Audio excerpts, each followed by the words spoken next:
A reputable judge sentences a 12-year-old child to 70 years in prison because he feels that guilty, but when a long-lost piece of evidence comes to light, it exposes a system of corruption so extensive that it upends the court system to its core. The San Marcos, Texas courthouse was crowded that day, and the air was heavy, not only with the stifling summer heat, but everyone's eyes were on Judge because of the impending delivery of the decision. Harold Cranston was a man who was well known for his unwavering legal convictions and uncompromising judgments. Judge Cranston, who was 68 years old and had served for almost 40 years, had come to represent authority and fairness in the small community. His face on the bench was marked by the lines of a man who had witnessed every crime and every request for mercy from the defendant.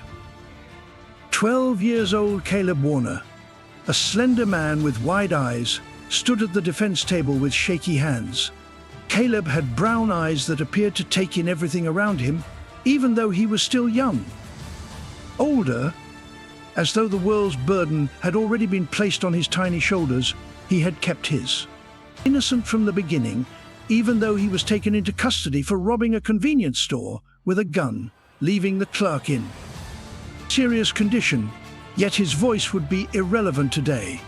Cranston, the Master Warner judge, started his powerful baritone filling. Standing in this room, found guilty by a jury of your peers of crimes that have permanently damaged this community. Your activities, deliberate and careless actions, have resulted in significant damage. Sitting in the back row, the boy's mother choked back a sob, had begged the court to consider Caleb as more than a case number in order to see the kid she had raised. Loved science and aspired to be an astronaut, but the evidence was stronger than the shaky eyewitness reports. Caleb's face was sealed by security footage and an anonymous tip. "I give you a sentence of 70 years in state custody." The sound of Cranston's gavel hitting the oak block reverberated like a last heartbeat. Caleb got up. He remained still, his lips squeezed into a thin line as though he was suppressing words or tears that would have no effect on the surroundings. Burst into whispers, gasps, and reporters' frantic scrawling. Caleb looked over at his mum once.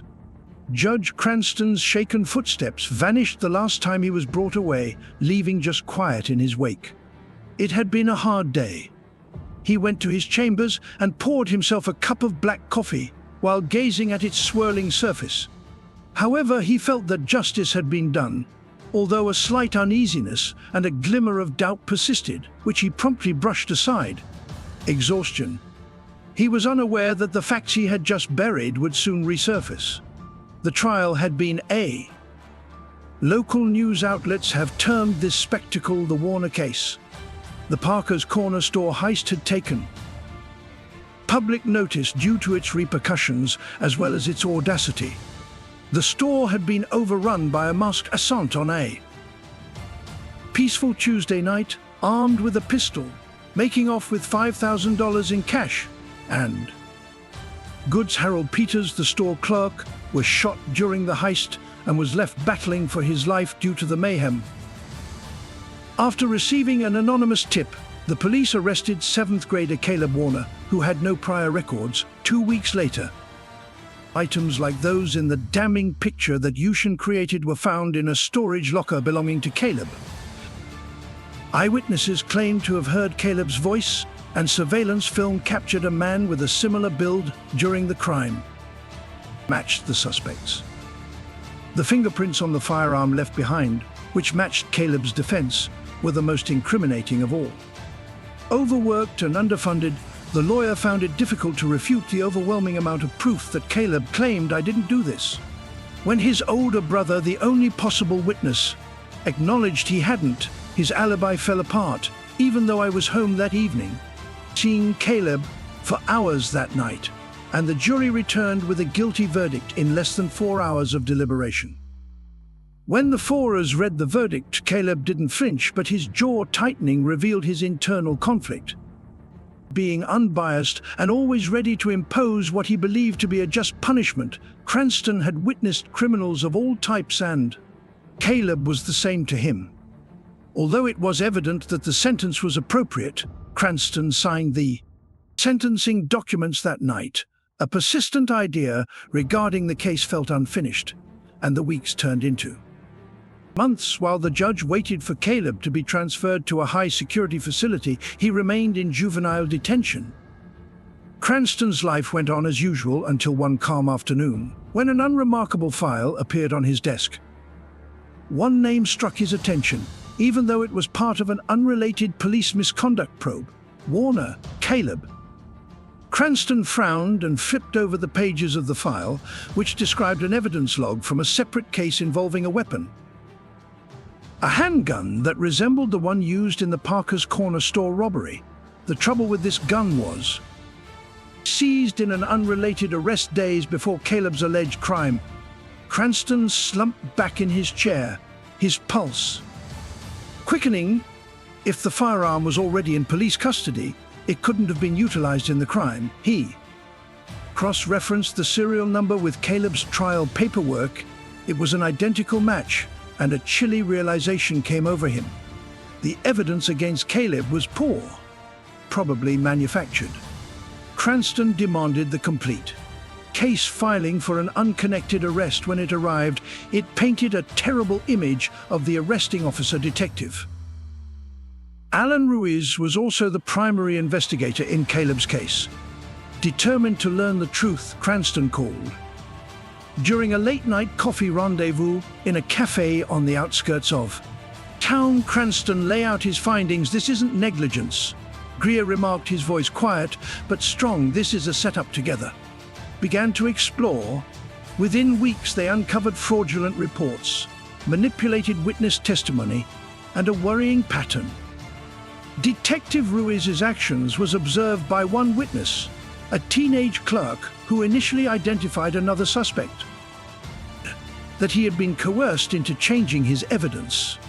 "Ruiz informed me that if I didn't cooperate, I'd be charged with accomplice," the boy confessed. The final piece of the puzzle came when Gray was able to recover deleted correspondence from Ruiz's police account. One email addressed to the district attorney described a plan to achieve a conviction in Caleb's case. Complete with falsified evidence attached was a list of modified goods, including the weapon and fingerprints. Cranston's hands trembled as he read the document. The system he had dedicated his life to was horribly flawed, but there was no time for despair. He had the proof he required to act. Cranston submitted a motion to reopen Caleb's case, attaching damning evidence against Ruiz. The motion sent shockwaves across the courthouse. Some commended Cranston's guts, while others questioned his motivations. The retaliation was swift and personal. Anonymous threats filled his phone, and his tires were slashed. When a message was left on his car, "Drop it or else." But Cranston was resolute. The youngster he had sentenced deserved justice. Detective Ruiz refuted the claims, calling them a frivolous attack on his career. However, as the inquiry developed, on the night of the crime, surveillance footage from a parking lot near the store revealed a male matching Ruiz's description, carrying a duffel bag. The implication was apparent that Ruiz had arranged the robbery, framed Caleb to hide his tracks. Cranston called for an emergency hearing. The courtroom was crowded, and the footage gasps reverberated through the crowd. As the reality became clear, this man, Cranston claimed, pointing to the screen, twisted evidence, forced witnesses, and framed an innocent youngster. "We failed. Caleb Warner. It's time to make things right, Ruiz.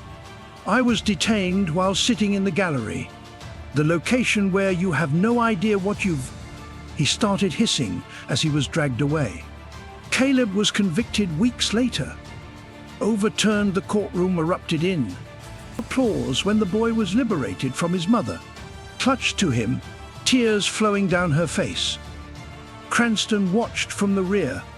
A rare smile softens his features. Justice had triumphed, but it came at. The fallout from the case was costly.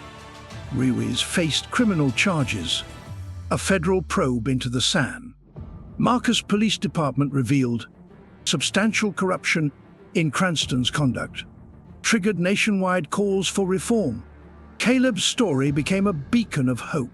Despite his accolades, Cranston remained introspective. He had seen the system's problem firsthand and resolved to spend the art. He spent the remainder of his career pushing for change. Caleb's journey was merely.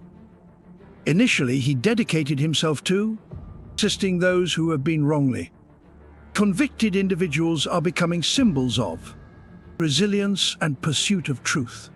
Their story served as a reminder that justice demands diligence, courage, and that, even in the darkest circumstances, truth can prevail.